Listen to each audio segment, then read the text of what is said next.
Good morning, students. Welcome to Learners Academy. Online students, can you hear me? Only Yashmi is there. Yashmi, आवाज आ रही है? Yes, sir. Okay. ठीक है. Start करते हैं. Question number 7 तक कल कर लिया था. And one question was given as homework. No. पिछला homework हो गया? किस किस का कल पेंडिंग था? अभी लास्ट में क्लास खत्म होते मुझे दिखा के जाओगे, है ना? ठीक है. क्वेश्चन नंबर 8 स्टार्ट करते हैं. तो देखो एक फिगर भी दिया हुआ है, उस फिगर का भी रेफरेंस लेंगे. हाँ तो वो भी देख लेंगे ना. एक फिगर का रेफरेंस भी लेना है 12.11 का. चेक करते हैं. A horse is tied to a, क्या लिखा है, peg. Peg at one corner. Peg का मतलब होता है खूंटा. खूंटा होता है ना, खूंटा, लकड़ी का गुट्टा जो अपन जमीन में ठोक देते हैं, उससे अपन किसी भी जानवर को बांध देते हैं. खूंटा समझते हो ना, खूंटा. कभी गाय भैंस बंधी हुई नहीं देखी कहीं किसी बाड़े में? तो उसमें जमीन में एक खूंटा नहीं गड़ा हुआ होता है, उससे बांध देते हैं उसको, है ना. लकड़ी का हो, जरूरी नहीं है लकड़ी का हो, लोहे का भी हो सकता है, किसी भी चीज का, किसी का भी हो सकता है. हाँ तो उसको बोलते हैं पैग. तो एक स्क्वायर शेप्ड ग्रास फील्ड है, दिख रही है? स्क्वायर है नहीं, वैसे ही रेक्टेंगल है, पर चलो मान लेते हैं स्क्वायर शेप. ये ज्यादा लंबा दिख रहा है ना. ठीक है. इसका एक कॉर्नर पकड़ लिया इन्होंने और यहाँ पे एक पैग बांध दिया. उस पैग से एक घोड़े को बांध दिया. दिख रहा है घोड़ा? ठीक है. खतरनाक दिख रहा है. हाँ. साइड क्या है? 15 मीटर. यानी कि ये साइड भी कितनी है?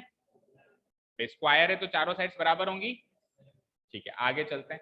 Bye means of A. Means का मतलब होता है साधन. क्या साधन यूज किया उन्होंने इसको घोड़े को बांधने के लिए? 5 मीटर लंबी रस्सी ली, रोप ली. भाई घोड़े को बांधेंगे रस्सी से ही बांधेंगे. कितनी लंबी ली उन्होंने? 5 मीटर. तो 5 मीटर लंबी रस्सी से अगर घोड़ा बंधा हुआ है, दैट मीन्स वो 5 मीटर दूर जा सकता है. ये साइड कितनी है टोटल? 15 मीटर. ठीक है. मान लो ये 5 मीटर है, तो घोड़ा इस वाली साइड पे ज्यादा ज्यादा यहाँ जाएगा. ये टोटल साइड भी कितनी है? 15. तो इस वाली साइड पे भी वो 5 मीटर ही मूव कर सकता है. इधर भी वो 5 मीटर ही मूव कर सकता है. इधर भी वो 5 मीटर ही मूव कर सकता है. इधर. तो जिस एरिया में वो मूव कर सकता है, क्या वो एक सेक्टर बन गया? चेक करो. जिस एरिया में वो मूव कर सकता है वो चीज सेक्टर बन गई, नहीं बन गई? ऐसा सेक्टर बन गई जिसकी रेडियस 5 मीटर है और थीटा 90 डिग्री है, क्योंकि ये स्क्वायर है. तो मैं कहूं भाई घोड़ा जो जिस सेक्टर में मूव कर सकता है या ग्रास ले सकता है, घास खा सकता है जिस एरिया से, वो एरिया क्या है? वो एक सेक्टर है. सेक्टर है तो दो चीजें होंगी, एक रेडियस और एक थीटा. रेडियस क्या है? जितनी दूर वो जा सकता है, 5 मीटर. जैसे अपन ने मिनट हैंड का क्वेश्चन किया था, तो मिनट हैंड की जो लंबाई थी वही रेडियस लिया था. यहाँ पे रस्सी की लंबाई को क्या लेंगे हम? रेडियस लेंगे. और थीटा की बात करें तो क्योंकि ये स्क्वायर, स्क्वायर के चारों एंगल्स 90 डिग्री होते हैं, तो ये वाला थीटा भी क्या हो जाएगा? 90 डिग्री हो जाएगा. तो पहला क्वेश्चन यही है, the area of that part of the field in which the horse can graze. Horse जो है ग्रेजिंग, ग्रेजिंग समझते हो, चरना. हॉर्स जो है किस एरिया में ग्रेस कर सकता है, वो वाला एरिया बताओ. That means area of sector बताओ. ठीक है. Second question, the increase in the grazing area if the rope were 10 metre long and straight. अब भाई घोड़ा हो गया नाराज, भाई इसको खाना मिला कम, तो उसने करी कंप्लेन कि भैया 5 मीटर रस्सी कम पड़ रही है. तो 5 को क्या कर दिया गया? 10. तो अब थोड़ा दूर और जा सकता है वो, यहां पर भी और यहां पर भी. तो बड़ा सेक्टर बना सकता है, तो बड़ा एरिया मिलेगा उसको घास खाने के लिए. ठीक है. तो वो कह रहा है कि इंक्रीज बताओ कितना एरिया बढ़ जाएगा अगर रस्सी को 5 मीटर से 10 मीटर कर दिया जाए. पहले 5 मीटर का एरिया निकाला, अब निकालो 10 मीटर का, और 10 मीटर के एरिया में से 5 मीटर का एरिया माइनस कर दो, इतना एरिया बढ़ जाएगा. सिंपल सा लॉजिक है. यानी बेसिकली हमको 2 बार सेक्टर का एरिया निकालना है.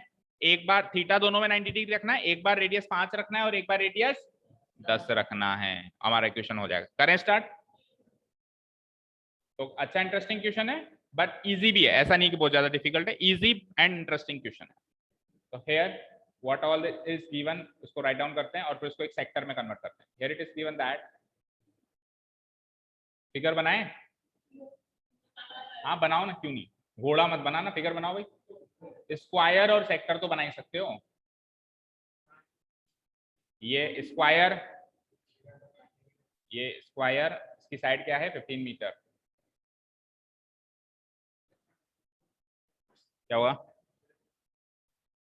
ए B C D 15 metre, 3 metre, 3 metre, और यहाँ नीचे लिख देता हूँ 15 मीटर, क्योंकि क्या है फिर और डायमेंशंस भी लिखेंगे ना, ये पूरी 15 मीटर। ठीक है, अब पहले वो 5 मीटर तक था ना, यानी दैट मीन्स करीब यहाँ रहा होगा ना, 1/3, 15 का 1/3 होता है ना 5, यहाँ रहा होगा और यहाँ पे लगभग अंदाजन यहाँ रहा होगा, तो उसने ये सेक्टर बनाया होगा। फिर 10 मीटर पे लगभग यहाँ आ गया होगा और उधर लगभग यहाँ हो गया, तो बड़ा सेक्टर ये बन गया होगा। तो 2 सेक्टर्स बन रहे हैं हमारे, ऐसे 2 सेक्टर्स बना दो, एंगल ये 90 डिग्री होगा दोनों सेक्टर्स का। ये 5 मीटर है, इसको पॉइंट मार्क कर दो। क्या मार्क करोगे, देखो इसको मार्क कर दो पी क्यू और उसको मार्क कर दो आर एस। तो ए से लेके पी तो 5 मीटर है और यहां से लेके यहां तक ये टोटल 10 मीटर है, आर से लेकर और ए। ये हमने सारी डायमेंशन इस फिगर में नोट डाउन कर ली। ये यहां से लेके यहां तक है 5 मीटर, तो ए से लेके पी तक है, 10 मीटर ए से लेके आर तक है, 15 मीटर ए से लेके बी तक है, तीनों नोट कर ली। ऐसे के ऐसे इस वाली साइड पे भी चलेंगी, पर एक जगह नोट कर लो, दोबारा नोट करने की जरूरत। ठीक है, here it is given that, आपने एक चीज नोटिस करी, इस स्क्वायर की साइड 15 मीटर है, इस चीज का तो कोई रोल ही नहीं है। नहीं, कंफ्यूज करने के लिए नहीं। अब सुनो ध्यान से, अगर स्क्वायर की साइड में देता 8 मीटर, क्या देता, तो फिर पता है क्या होता, पहला सेक्टर में तो 5 मीटर रेडियस निकाल लेते हैं। अब दूसरे सेक्टर में 10 मीटर रस्सी उसकी है, लेकिन जब मैदानी 8 मीटर का है तो 10 मीटर यानी मैदान से बाहर भी जा सकता है, वो मैदान का ही तो घास खाएगा, उसके बाद तो रोड है, दरिया है, वहां जाकर पानी पी के आएगा। ठीक है, तो हम 10 मीटर रस्सी होने के बावजूद भी रेडियस 8 मीटर ही लेते हैं। समझ में आया? देखो इधर देखो, मान लो ये 15 मीटर है टोटल, मैंने कहा एक ऐसी रस्सी बांधो जिसकी लंबाई 20 मीटर है, तो क्या रेडियस 20 मीटर ले लोगे क्या? अरे मैदानी 10-15 मीटर का है, तो रस्सी लंबी होने से क्या होगा, रहोगे तो मैदान के अंदर ही ना। तो वो साइड इसलिए दे रखी है, ये एनालाइज करने के लिए दे रखी है कि दोनों बार जब आपने रस्सी ली ना 5 मीटर 10 मीटर, अभी भी आप मैदान के अंदर ही हो, ये बताने के लिए बस दे रखी है कि साइड 15 मीटर है। बाकी उसका कैलकुलेशन पार्ट कुछ नहीं है। हाँ, कल को अगर ये छोटी हो जाए, जैसे 8 मीटर हो जाए, तो फिर अपने को 5 मीटर में तो कुछ नहीं करना, जैसे कर रहे हैं वैसे कर रहे हैं, लेकिन 10 मीटर के केस में आप 10 मीटर रेडियस ना लेके 8 मीटर ही रेडियस लोगे, क्योंकि 2 मीटर तो आप मैदान से बाहर हो। ठीक है, समझ में आई?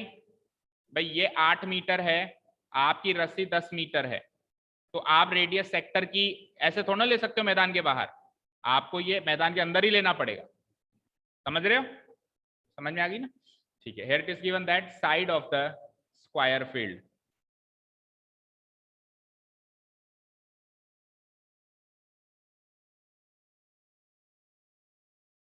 Side of the square field equal to कितना है, 15 मीटर। लिख दो यहाँ पे ए बी, ये वो ना field, that is A B, that is A B, A B की वैल्यू 15 मीटर।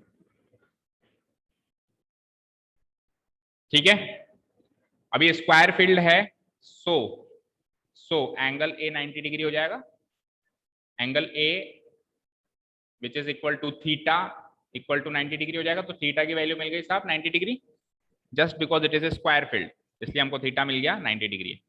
ठीक है, चलें आगे। अब केस नंबर 1 लेंगे। केस नंबर 1 में रस्सी की लंबाई कितनी है, length of rope, length of rope है 5 मीटर। ठीक है, तो मैं ये लिख सकता हूं, सो क्यू ए पी एक सेक्टर है, क्यू ए पी, देखो एरिया देखो, क्यू ए पी, अगर मैं लिख दूं क्यू ए पी तो वो सेक्टर है क्या? नहीं है। पता है क्यों? क्यू ए पी तो ट्राइंगल है, अगर मैं क्यू ए पी लिखता हूं तो वो तो ट्राइंगल की बात करेगा क्यू ए पी। अब इसको सेक्टर बनाने के लिए या सेक्टर डिनोट करने के लिए पता है क्या करना पड़ेगा? Q A P Q, Q पे ही खत्म करना पड़ेगा, क्यू ए पी क्यू। जब अपन वापस खत्म कर देते हैं उसी पे ही, तब जाके वो ऐसा शो होता है कि ये सेक्टर की बात हो रही है। अगर अपन ने क्यू ए पी पे खत्म कर दिया तो फिर पढ़ने वाले को पता है क्या लगेगा? क्या? किसको? खुशी को? कहाँ है खुशी? खुशी मलिक गई वो तो साइकिल लेके। करीब 15-20 मिनट हो गई। सही में है, हमने थोड़ा छुपा रखा है। हाँ, तो विश्वास नहीं हो रहा। हाँ देखो, चलो देखो क्या कह रहे थे हम कि अगर मैं क्यू ए पी लिखूंगा तो क्यू ए पी ट्राइंगल का नोटेशन है, हमको सेक्टर का नोटेशन बनाना है। तो सेक्टर या सेगमेंट या इस तरीके की सर्कुलर कोई भी चीज का कभी भी नोटेशन बनाओगे तो याद रखना जहां से शुरू करो वहीं पे खत्म करके लेके आना। हाँ, या तो फिर बोलो सेक्टर क्यू ए पी, लेकिन वो भी तरीका गलत है क्योंकि सेक्टर को बोलने का तरीका ही वो है कि जहां स्टार्ट करो वहां खत्म करो। तो या तो sector Q A P Q लिख दो या फिर simply Q A P Q लिख दो, तो भी उसमें सेक्टर का ही एरिया डिनोट होगा। तो मैं लिख देता हूं सो QAPQ is a sector with radius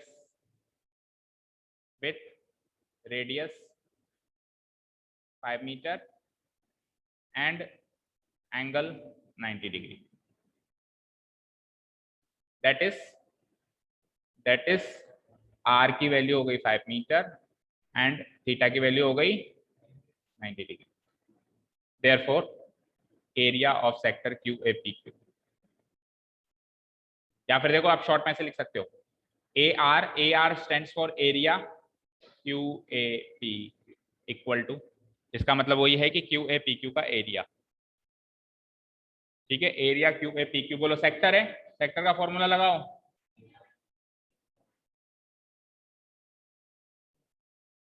theta क्या है? डिवाइडेड बाय पाई क्या है?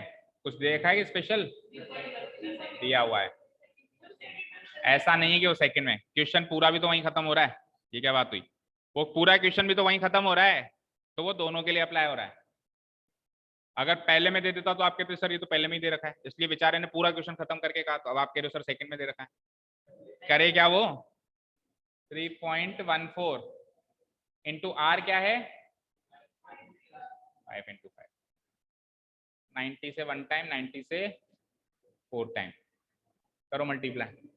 तो 3.14 इंटू, अच्छा 4 से 2 से कट सकता है अभी, ये 2 से काट दो, पर मत काटो, छोड़ो, ऐसे ही कर लेते हैं। 3.14 इंटू 5 इंटू 5 होता है 25 डिवाइडेड बाई 4।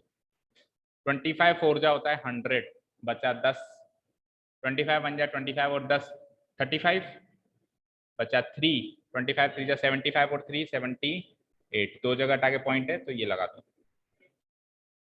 अब 4 से डिवाइड कर दो, 4 1 जा 4, 38 हो गया वो, 4 9 जा 36, 25 हो गया वो, 4 6 जा 24, 10 हो गया वो, 4 2 जा 8, 5। मीटर है सेंटीमीटर है? चेक करो।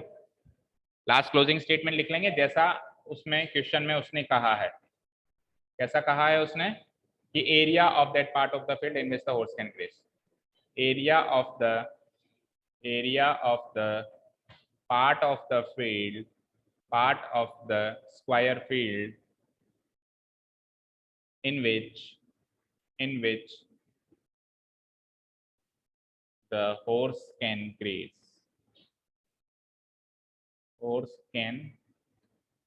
graze, that should be equal to area QAPQ equal to कितना आया? 19.625 मीटर स्क्वायर।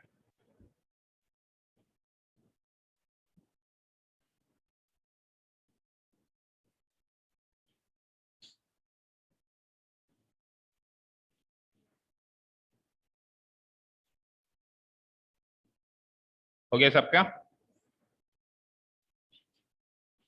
करें सेकंड पार्ट। सेकंड पार्ट में जो लेंथ ऑफ रोप है वो चेंज हो गई, लेंथ ऑफ रोप। तो करना तो वो का वही काम है, कॉपी पेस्ट। जल्दी से करना शुरू कर दो सब लोग, बिना देखें, मतलब वो ना स्क्रीन पे देखें। लेंथ ऑफ रोप क्या है? 10 मीटर। तो मैं क्या लिखूंगा? सो अब सेक्टर कैसा बना वहां पे देखो, नाम बताओ सेक्टर का। SARS, SARS, सार्स, ठीक है ना? सार्स, सार्स सार्स कह रहा हूं ना, SARS is a sector of radius 10 metre, of radius 10 metre, और एंगल तो वही रहेगा, and angle 90 degree, and angle 90 degree.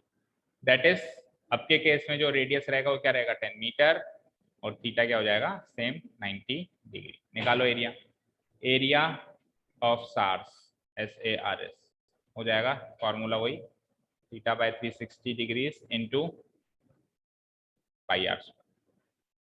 Theta is 90 degree divided by 360 degree into pi वही सेम रखना 3.14 इंटू आर वही, नहीं आर इंटू आर अब change हो गया ना, 10 इंटू 10 हो गया 5 क्या, हाँ इस बार तो वो काफी इजी एरिया आ रहा है। 90 से 1 टाइम, 90 से 4 टाइम कट गया, और 3.14 को 10 इंटू 10 से करोगे तो 314 हो जाएगा, वो दोनों डेसिमल प्लेस कट गए, डिवाइडेड बाय 4 करना है बस। 4 7 जा 28 बचा 3 34 हो गया, 4 8 जा 32 बचा 2 28.5 metre square. But this is not the final answer, आपसे इंक्रीज इन एरिया पूछा है। अब इस एरिया में से पिछला एरिया माइनस करोगे तो इंक्रीज इन एरिया आएगा, ठीक है। नाउ या हेंस, क्वेश्चन पढ़ो उसी की भाषा में जवाब दो। The increase in the grazing area ना, hence the increase in the grazing area will be equal to area of SARS minus पिछला एरिया का नाम क्या था QAPQ। SARS का एरिया क्या है और QAPQ का क्या आया था, करो माइनस 58.875 बोलो, नॉट 875। डेसिमल के बाद हमेशा हम सिंगल डिजिट काउंट करते हैं, 875। मैथ्स करो पीछे आंसर दोनों।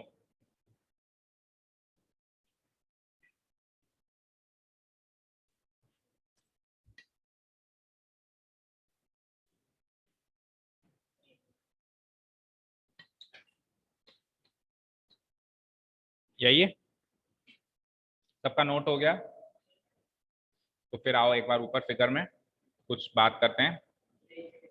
हाँ जल्दी करो, क्या लिखा हुआ है, हाँ वो ऑब्वियसली होगी सेंटीमीटर में, तो जब यूनिट ही नहीं है तो क्यों होगा।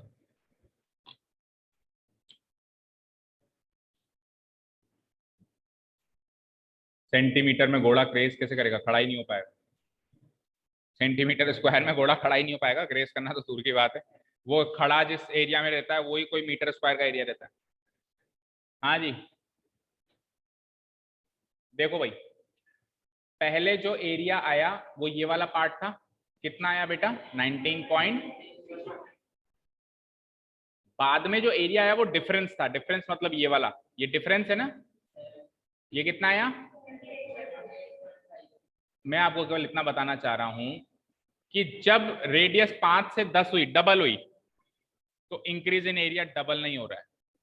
ऐसा जल्दीबाजी में मत कर देना, ऐसा मत कर देना कि 5 से डबल हो गई ना तो पिछले एरिया से डबल हो जाएगा। भाई कई बार बच्चे का, क्योंकि एमसीक्यूज आएंगे ना, तो एमसीक्यूज में क्या होता है कि जैसे ही रेडियस 5 से 10 हुई तो हमको लगता है जो पिछला एरिया था 19.625 वो भी डबल हो जाना है, लेकिन ऐसा नहीं हुआ ना कहीं पर भी। 5 से 10 होते ही एरिया तो कोई बहुत ज्यादा, उसका 4 गुना बढ़ गया एरिया। तो समझ में आ रही है बात, क्लियर है। अच्छा 78.5 नहीं है, 78.5 टोटल है। अभी जो आंसर आया क्या है 56। भाई ये वाला एरिया क्या है, ये इंक्रीज इन एरिया है 50। मैं आपको इसी एक्सरसाइज से ये चीजें इसलिए बता रहा हूं बिकॉज अगली एक्सरसाइज में टोटल इन्हीं चीज का एनालिसिस करना है, कौन सा एरिया काउंट हुआ, कौन सा आया, कौन सा डबल काउंट हो गया, इसलिए इसी एक्सरसाइज से मैं वो फील दिलवा रहा हूँ, ठीक है ना। ये जो अभी हमने आंसर निकाला है वो इस पार्ट का एरिया है, और जो पहला आंसर निकाला है वो इस पार्ट का एरिया है, ठीक है, क्लियर है। चलते हैं नेक्स्ट क्वेश्चन। यशमी समझ आया? Yes sir. क्वेश्चन नंबर 9, ए ब्रूच, ब्रूच समझते हो ना, नहीं समझते, अपन स्कूल में आजकल तो लगाते नहीं है, हम जब पढ़ते थे तो एक ब्रूच लगवाते थे यहाँ पे, बैच भी बोलते हैं, वो ब्रूच होता है, हम बोलते बैच है, हम बैच बोलते हैं उसको, लेकिन वो ब्रूच होता है। हाँ ठीक है ना। तो एक ब्रूच है, दिख रहा है आपको, किससे बना हुआ है? सिल्वर वायर से बना हुआ है, in the form of a circle, circular shape में बना हुआ है। रेट डायमीटर क्या है? 35 mm, यानी ये टोटल डायमीटर कितनी है? 35 mm। तो रेडियस इसकी हाफ हो जाएगी, इतना तो कर ही दोगे। आगे, the wire is also used in making 5 diameters which divide the circle into 10 equal sectors. अब यही वायर जो है ये 5 डायमीटर्स भी बना रही है। पहला डायमीटर 1, दूसरा 2, तीसरा ये रहा 3, 4, 5, 5 डायमीटर बन गए। तो ये 5 डायमीटर क्या करते हैं, इस पूरे सर्किल को 10 सेक्टर में डिवाइड कर रहे हैं। चेक करो 10 सेक्टर बने क्या?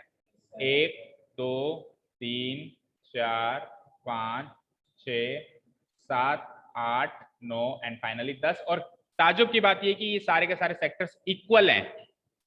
ये सारे के सारे सेक्टर्स क्या हैं? मैं नहीं कह रहा हूं, वो कह रहा है, इक्वल सेक्टर्स। तो अगर हम किसी भी एक सेक्टर का एरिया निकाल लें तो बाकी के भी बराबर ही रहेंगे, ये चीज नोट करना। ठीक है, यहां तक क्लियर है सारी बात। जो सिल्वर वायर है वो कहां कहां लगी हुई है? एक तो बाउंड्री पे लगी हुई है, यानी सरकमफ्रेंस पे लगी हुई है, और इन 5 डायमीटर पे भी लगी हुई है।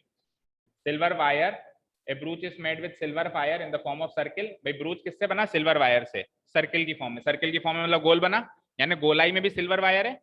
और वो जो सिल्वर वायर है वो ऑल्सो यूज की गई 5 डायमीटर बनाने में, यानी यहाँ पर भी ये सिल्वर वायर है। तो पहला क्वेश्चन है total length of the silver wire. पहले तो ये बताओ, ये बनाने के लिए मार्केट से कितनी सिल्वर वायर लेके आओगे, कितनी लंबाई की सिल्वर वायर लेके आओगे?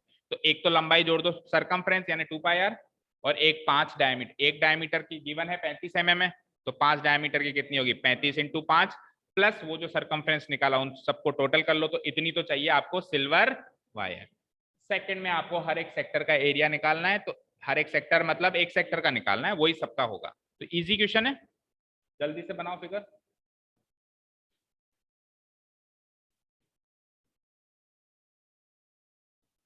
सर्कुलर ब्रूच बना दो तो बढ़िया है, नहीं देख लो। क्या ये ब्रूच की कोई डिजाइन होगी? ब्रूच है ना, ब्रूच की कोई डिजाइन है वो। तो 5 बनाने ना अपने को, 3,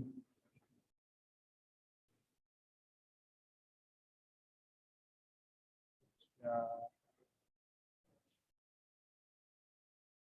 5वां का बनाओ। उन्होंने कैसे मैनेज कर लिया? एक, अच्छा दूसरा उन्होंने सीधा नहीं बनाया, अपन ने सीधा बना लिया ना। ये थोड़ा सा टेढ़ा है ना, ये वाला थोड़ा सा ऐसे, तभी तो 5 एडजस्ट कर पाइए। ठीक है, बना लो कैसे भी, पर याद रखना भाई आना क्या है, इक्वल है ये सारे। थोड़ी थोड़ी जगह बनाओ 5वें के लिए।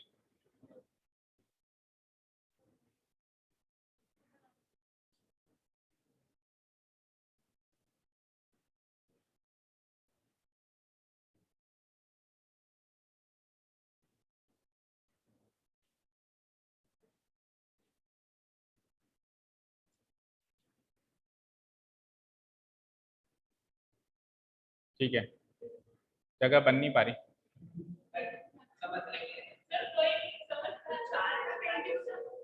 ठीक है, समझ लेना। ठीक है एनीवेज, चलो गिवन पॉइंट्स डालते हैं। वैसे भी सही कह रहा है मोहित की, फिगर इतना ज्यादा सिग्निफिकेंट नहीं है इस क्वेश्चन में, नाम भी बनाते चलो।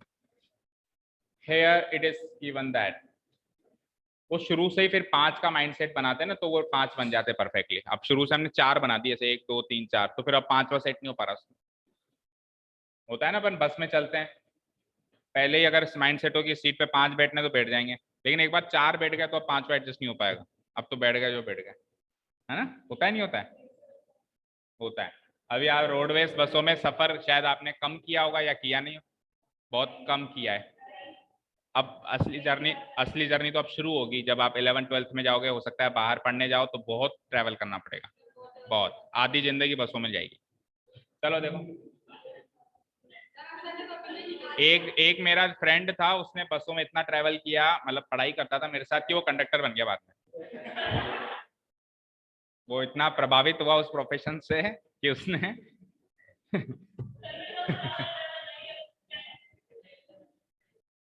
उसने क्या एग्जाम ही फिर वो फाइट किया ना, कंडक्टर का एग्जाम होता है। ठीक है, here it is given that diameter of the brooch, चलो आ जाओ, ऑफ द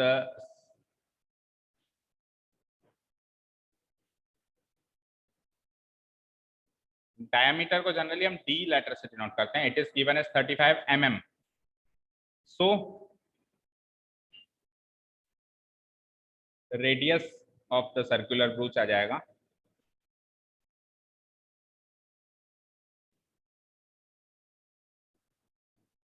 जिसको लेटर आर से डिनोट कराएंगे D/2, यानी कि 35/2 mm। ठीक है, रेडियस आ गया और क्या आ गया, डायमीटर आ गया। नेक्स्ट हम एक काम करते हैं, थीटा निकालते हैं। तो मुझे बताओ टोटल एंगल कितना होता है एक सर्किल में 360 डिग्री, कितने सेक्टर्स में डिवाइड हुआ ये 10, तो हर एक सेक्टर का एंगल कितना आएगा 360/10। कई बच्चे 5 से डिवाइड कर देते हैं, ये देखिए कि 5 डायमीटर है, भाई एंगल डायमीटर में नहीं डिवाइड हो रहा है, एंगल सेक्टर में डिवाइड हो रहा है। सेक्टर तो 10 बने, 5 डायमीटर से सेक्टर कितने बने बच्चे 10, तो हम टोटल एंगल को 10 में डिवाइड करेंगे, यानी 36 डिग्री थीटा आएगा। ठीक है, तो now it is given that, now it is given that the circular brooch is divided into 10 sectors, is divided into 10 equal sectors, लिखो 10 equal sectors with the help of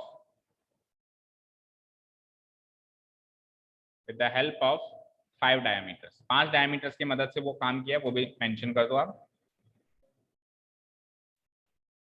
ठीक है, so angle of each sector आ जाएगा मेरा, angle of each sector जिसको अपन theta कह सकते हैं, वो आ जाएगा total 360 degrees divided by 10 sectors हैं, that is 36 degree each.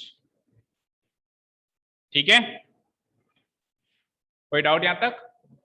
Now तो क्वेश्चन नंबर फर्स्ट में है कि टोटल लेंथ ऑफ वायर है, चाहो तो पहले क्वेश्चन नंबर सेकंड सॉल्व कर लो, भाई वो फ्लो उसी का चल रहा है अभी, सेक्टर का अपन ने रेडियस निकाल लिया, थीटा निकाल लिया, कोई फर्क नहीं पड़ता। पहले मैं एरिया ऑफ सेक्टर निकाल लेता हूँ। Now area of each sector, second point डाल दो, area of each sector, formula लगा दो, theta by 360 degree into pi r square. Theta क्या था 36 डिग्री, पाई की वैल्यू कुछ स्पेशली गिवन है ना, तो फिर 22/7। रेडियस कितना निकाला हमने 35/2, स्क्वायर है तो 2 बार लिखो, 35/2 इंटू 35/2। 36 से ये 10 टाइम्स कट जाएगा, 7 से ये 5 टाइम्स कट जाएगा, और बताओ 5 से ये अगेन 2 टाइम्स कट जाएगा, और क्या 2 से 11 कट जाएगा, बस दैट्स इट।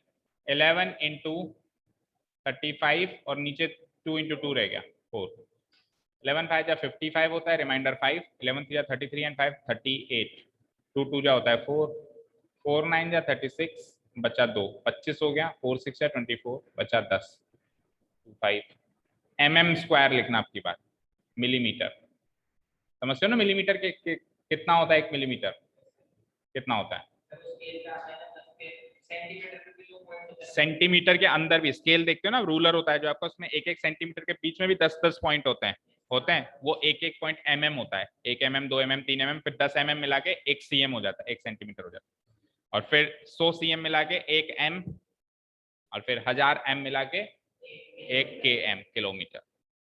ठीक है, किलोमीटर के बाद जाना चाहो तो फिर एरिया में चीजें होती हैं, जैसे कि यार्ड्स, नहीं यार्ड तो लेंथ ही होता है, नहीं माइल्स क्या होता है। माइल्स में मैंने सुना है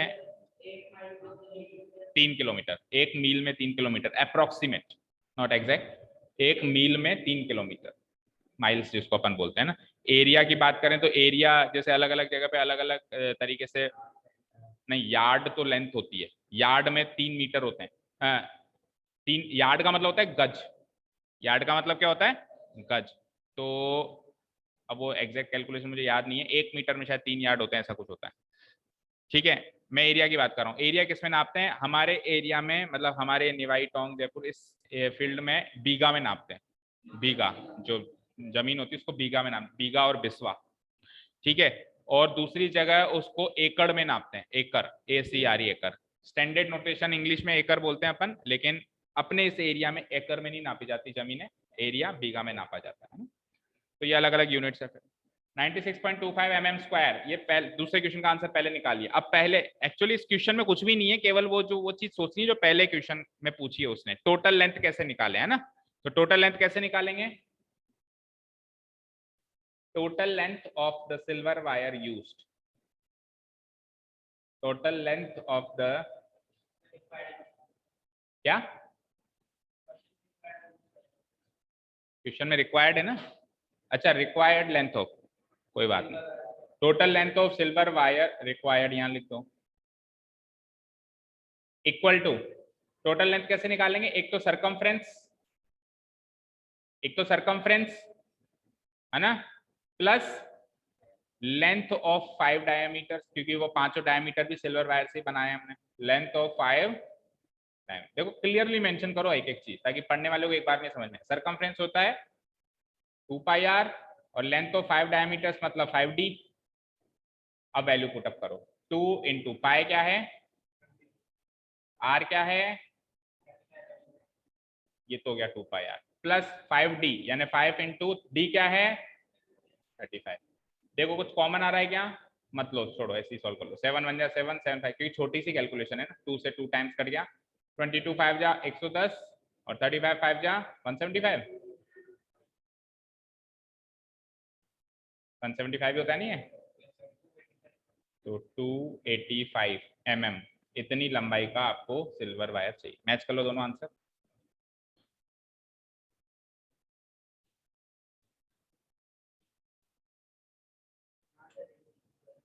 यही,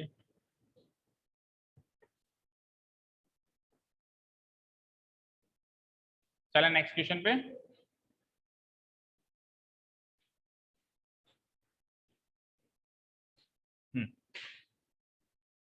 बढ़ते हैं नेक्स्ट क्वेश्चन की तरफ।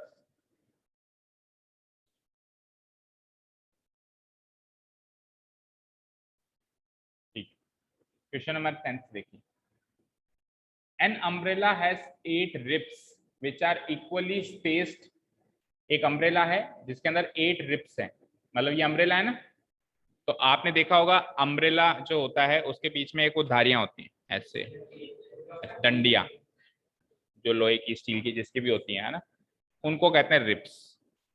कई बार क्वेश्चन पकड़ के मीनिंग समझना पड़ता है, मुझे भी नहीं पता था रिप्स इसको कहते हैं, लेकिन अम्ब्रेला वर्ड आया और उसने कहा 8 रिप्स हैं तो मीनिंग निकाली। देखो अलग अलग रेफरेंस में अलग अलग वर्ड का अलग अलग मीनिंग निकल जाता है।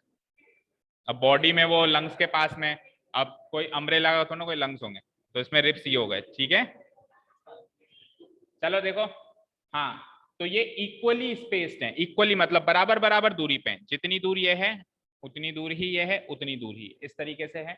और अम्ब्रेला देखो ये 3D में तो देखा नहीं सकते, तो उधर तो 4 दिख रही है अपने को, 1 2 नहीं 5 दिख रही है, 3 पीछे भी हैं जो अपने को दिख नहीं रही है हाल, है ना। तो अब इसको सर्कुलर मोशन में इन्होंने चेंज करके दिखा दिया भाई, अगर मैं उस अम्ब्रेला को ऐसे खोल के सर्किल बना दूं तो कुछ ऐसा सर्किल दिखेगा। अब देखो इसमें 8 रिप्स दिख रही है क्या, 1 2 3 4 5 6 7 8। अब इसको वापस अम्ब्रेला की शेप में डालोगे तो ऐसे बन जाएगा ये, है ना, समझ में आया। ठीक है, assuming umbrella to be a flat circle, circle मान लो अम्ब्रेला को एक फ्लैट सर्किल मान लो, फ्लैट सर्किल ऐसा अज्यूम कर लो, क्योंकि अम्ब्रेला एक फ्लैट सर्किल वैसे होता नहीं है, आप इसको खोलोगे तो एक प्लेन सर्किल नहीं बनेगा, थोड़ा बहुत सर्किल के आसपास का फिगर बनेगा, लेकिन इसने कहा कि अज्यूम करो कि फ्लैट सर्किल बन रहा है।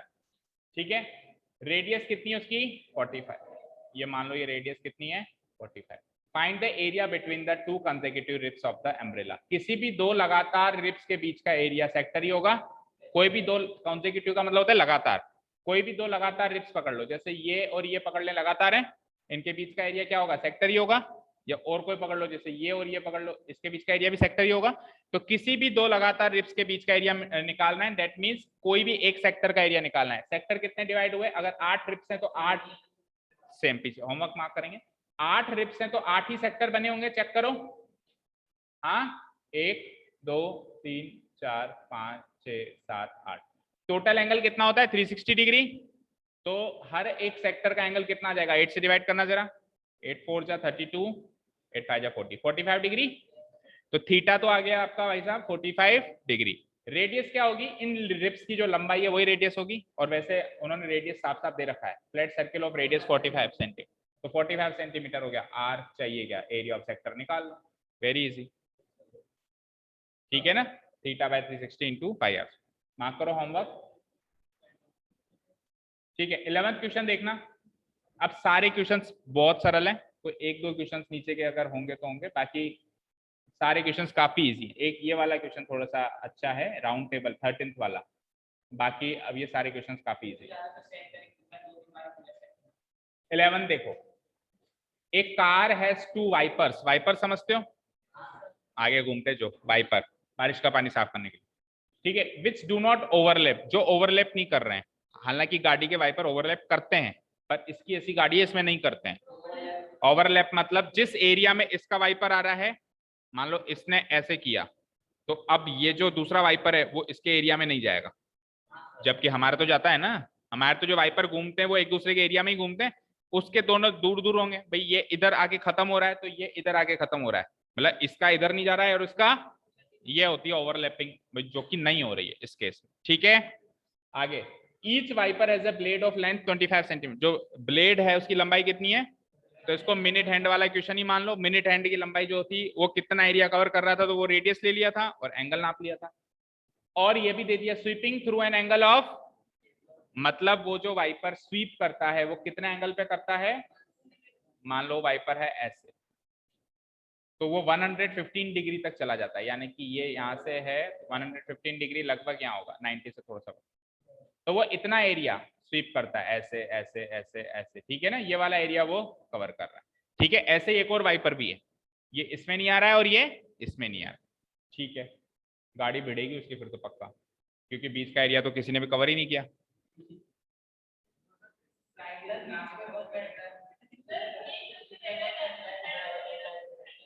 देखेगा, पता नहीं कैसे मैनेज करेगा, बाकी ओवरलैपिंग होगी तभी ढंग से साफ होगा पानी को। हाँ जी, find the total area cleaned at each sweep of the blades. हर बार जो एक स्वीप कंप्लीट हुआ उसमें कितना एरिया क्लीन हुआ वो निकालना, यानी एक सेक्टर का एरिया, और दो ब्लेड है तो 2 सेक्टर का एरिया। भाई इसका भी, हाँ ब्लेड यानी वाइपर, वो वाइपर ब्लेड ही तो है।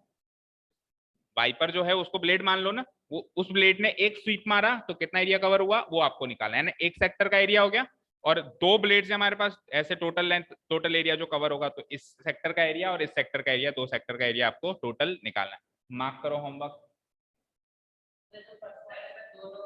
थीटा है 115 डिग्री, रेडियस क्या हो जाएगी, लेंथ ऑफ ब्लेड हो जाएगी। हम क्या लिखेंगे, लेंथ ऑफ ब्लेड बराबर 25 सेंटीमीटर, देयरफॉर रेडियस भी क्या हो जाएगा 25 सेंटीमीटर। एरिया निकालेंगे, area of sector theta by 360 into pi r square, और इसका क्या कर देंगे 2 गुना कर देंगे, क्यों, क्योंकि 2 ब्लेड्स हैं, और वही आपका फाइनल आंसर होगा। क्या आंसर आने पहले ही 2 इंटू कर दोगे तो उससे एक फायदा हो जाएगा, हो सकता है ये 2 किसी से कट जाए, पहले ही 2 इंटू कर दोगे तो इस फॉर्मूला में ये हो सकता है किसी से कटने में हेल्प कर दे, और अगर नहीं करोगे बाद में करोगे तो भी आंसर तो सेम ही आना है, ठीक है। चलो एक लास्ट क्वेश्चन और 12th, नहीं होमवर्क ही रहेगा वो, एग्जाम आ गए इसलिए करवा रहा हूँ जल्दी, बेवकूफ लोगों। देखो, to warn ships for under water rocks, ships सब समझते हो, समुद्र में जो जहाज चलते हैं उनको वार्निंग दी जाती है, अंडर वाटर जो रॉक्स होते हैं, पत्थर होते हैं, भाई यहाँ पे इस एरिया में पत्थर हैं या नहीं है, उनको वार्निंग दी जाती है। कौन देता है, लाइट हाउस, सुना होगा आपने एक वर्ड। लाइट हाउस क्या होता है कि समुद्र के बीचों बीच बिल्डिंग्स बनी है कोई, है ना, टावर टाइप में, वहां पे कुछ लोग होते हैं, गवर्नमेंट ऑफिशियल्स लोग होते हैं, वो क्या करते हैं, कोई शिप्स आते हुए दिखते हैं तो उनको सिग्नल देते हैं, कैसे भी कोई रेड लाइट या कुछ भी उनका तरीका होता होगा, या कुछ वॉकी टॉकी जो भी होता होगा, उनको सिग्नल देते हैं भाई इस और मत आओ, यहाँ पे क्या है, पत्थर हो सकते हैं, आपका जहाज टकरा सकता है। तो उनको वार्निंग देने के लिए लाइट हाउस क्या करता है, एक रेड कलर की लाइट एक सेक्टर के रूप में 80 डिग्री के एंगल पर और 16.5 किलोमीटर लंबी देता है। कैसे, मान लो कि यह है लाइट हाउस, ठीक है, अब वो क्या करेगा, लाइट, आपने शादियों में देखी होगी एक लाइट घूमती है ऐसे, वही काम लाइट हाउस करता है। वो क्या करता है, रेड सिग्नल की लाइट देता है, यहां से यहाँ 80 डिग्री पे घूम रही है, वो किस डिग्री पे घूम रही है, 80 डिग्री, मतलब इस एरिया में जहां पे रेड सिग्नल आया है, दूर से शिप्स को दिख जाए भाई ये डेंजर जोन है, यहाँ पे नहीं आना है, साइड से निकलना है। समझ में आई बात? तो किस एंगल पे वो घूम रही है, वही वाइपर वाली चीज मान लो, जैसे ये लाइट ऐसे है, किस एंगल पे वो घूम रही है, 80 डिग्री पर वो घूम रही है। और कितनी दूर जाती है वो लाइट, 16.5 किलोमीटर। तो रेडियस तो हो गया 16.5, थीटा हो गया 80 डिग्री। अब की बार पाए क्या यूज करना है, 3.14। आपको एरिया निकालना है कि किस एरिया तक वो लाइट जा रही है और शिप को वार्निंग दे पा रही है, एरिया ऑफ सेक्टर।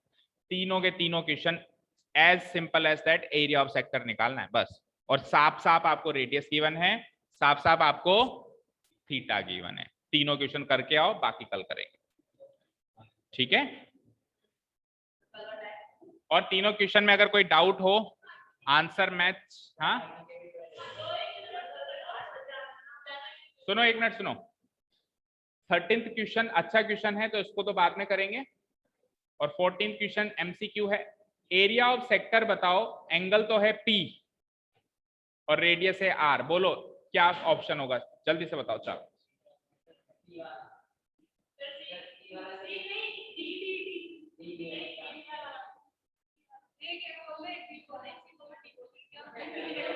तू क्या बोल रहा है, एरिया ऑफ सेक्टर का एरिया फॉर्मूला नहीं आता, क्या होता है, theta by into pi r, ये फॉर्मूला है। अब वो बेवकूफ छोड़ने की as it is formula put up करके आपसे टिक करवाएगा, इतना इजी क्वेश्चन नहीं देगा। उसने फॉर्मूला को मॉडिफाई कर दिया, उसने क्या किया, ऊपर भी 2 से मल्टीप्लाई कर दिया और नीचे भी 2 से, तो ये क्या बन गया, थीटा और पाई आर स्क्वायर, तो क्या बन गया 2 पाई आर स्क्वायर, और नीचे 2 इंटू 360 क्या बन गया। अब मैच करो, देखो ऑप्शन नंबर 2, थीटा की जगह इन्होंने एंगल क्या लिया है, पी। अब जल्दीबाजी में क्या होता है वो भी सुनो, जल्दीबाजी में हम पता है क्या टिक करके आते हैं, ये वाला, क्योंकि नीचे 360 देखने की आदत पड़ी हुई है। और जो बच्चे पाई आर स्क्वायर देखते हैं वो जल्दीबाजी में ये टिक करेंगे, भाई पाई आर स्क्वायर देखने वाले की नजर यहाँ जाएगी, ये टिक करेगा, 360 देखने वाले की नजर यहाँ जाएगी, ये टिक करेगा, दोनों ही गलत है, आंसर क्या है, तो बड़े ध्यान से देखना है, ठीक है। अब एक 13 क्वेश्चन बचता है मेरी तरफ से इस एक्सरसाइज में, इसको मार्क कर लो, वेरी इंपॉर्टेंट, इसको अपन नेक्स्ट क्लास में करें, और हैंड टू हैंड पे नेक्स्ट एक्सरसाइज भी स्टार्ट करते हैं, ठीक है। Thank you so much for listening to us, have a nice day, keep learning and bye. हाँ, टाइम क्या रखेंगे, यही टाइम रख लो, कल भी यही टाइम रख लो, तो सुबह ही तो उठते हैं, तो सुबह ही तो उठते हैं, सिस्टम प्रकृति का है भी यही कि सुबह ही उठना पड़ता है। हाँ तो उठो, दिन में सो जाना, कल भी सेम टाइम में है ना, यशमी कल सेम टाइम में बेटा, ठीक है।